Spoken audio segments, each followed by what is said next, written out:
Hi everyone, I'm back and for today's video, magtakutan ulit tayo. Ang title ng storyng to ay Tulungan Mo Ko. Pero bago tayo mag-start, intro, pasok.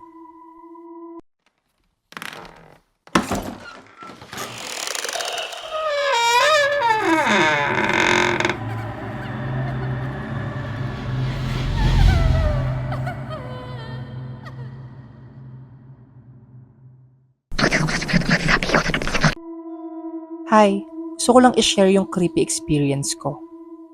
Tawagin niyo na lang ako sa pangalang Tolits. Yung storyang to nangyari nung 2015 pa. Ito yung time na nagtatrabaho ako bilang bantay ng isang computer shop na pagmamayari ng friend ko.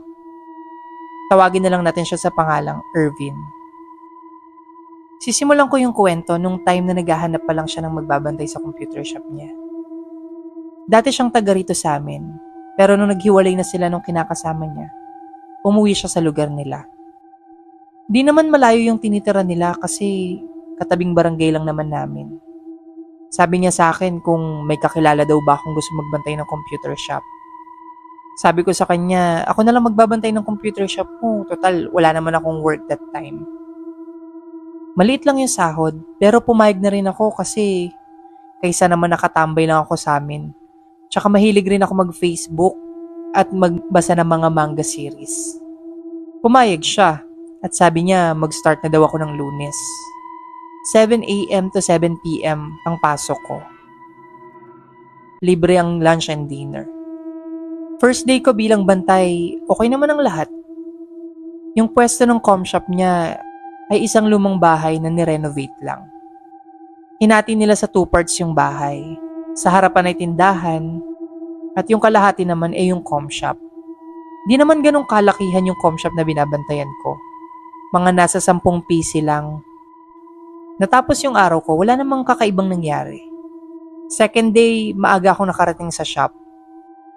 Naglinis muna ako at nagpunas-punas ng mga alikabok bago ko buksan yung computer server.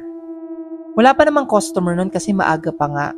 Kaya naisipan ko muna mag-Facebook at mag-surf sa internet. Nag-type ako sa Mozilla Firefox ng website kung saan ako nagbabasa ng mga manga series. Nagulat ako kasi habang nagtatype ako, may ibang letters na lumalabas sa computer. Yung mga letters na yun, hindi naman yun yung pinipindot ko. Nung una, hindi ko pinansin kasi baka sira lang yung keyboard. Kaya tinanggal ko muna sa pagkakasaksak, tsaka ko binalik ulit. Akala ko maayos na, pero ganun pa rin yung nangyayari. Kaya ang ginawa ko, pinalitan ko yung ibang keyboard na galing sa ibang PC. At doon, naging okay na ang lahat. Pero akala ko lang pala yun. Doon na nag-start ang kababalaghan. Kinabukasan pumasok ulit ako. Ginawa ko lang din ulit yung routine ko. Nag-open ulit ako ng FB at nag-browse sa internet. 9 a.m. pa kasi nagkakaroon ng customer eh. Kaya habang wala pang customer, Facebook at manga na lang ulit ang ginagawa ko. Nag-type ulit ako sa Mozilla Firefox ng site na pinupuntahan ko para sa manga series. Pero ganun na naman ang nangyari. May sumasamang ibang letters kapag nagtatype ako.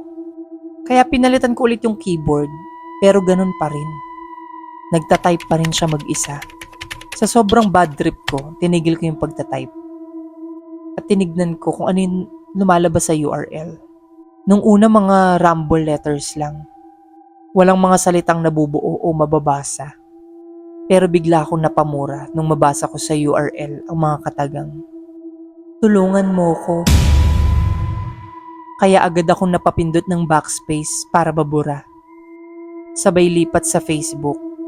Pero kusang pumunta sa search bar ng Facebook at may sinearch na pangalan ng babae. Sa sobrang takot ko, tumakbo na ako palabas. Bumalik na lang ako nung meron ng customer para maglaro. Pagbalik ko, close na lahat ng browser na binuksan ko. Kinagabihan, nilagnat ako at ilang araw nagkasakit. Kaya simula nun, di na talaga ako pumasok sa trabaho. Nagdahilan na lang ako sa friend ko na mag-a-apply ako sa city. At doon natatapos ang kwentong computer shop ni Tolets. Napaka-creepy nun na. Hindi, nung una akala mo lang may sira, no? Tapos meron na palang nagta-type na at nanghihingi ng tulong sa'yo. Siguro yung kung kaluluwa man yun, baka dun yun sa may bahay kasi ka diba renovated lang yung bahay na ginamit nila bilang computer shop. Siguro meron dun babae na humihingi ng tulong na hindi pa nakakamit yung hustisya. Sadly, hindi nga nakita ko ano yung isi-search nung girl dun sa Facebook. And kung nasan man si Tolit, sana nakahanap na siya ng magandang work sa city nila. Yun lang. And sana nagustuhan niyo yung story natin tonight. And kung meron kayong mga creepy stories, pwedeng nyo isend sa akin yan sa aking TikTok account na ilalagay natin dyan sa description box. Yan lamang for today's video and sana makatulog tayong lahat ng mahimbing ngayong gabi. Good night.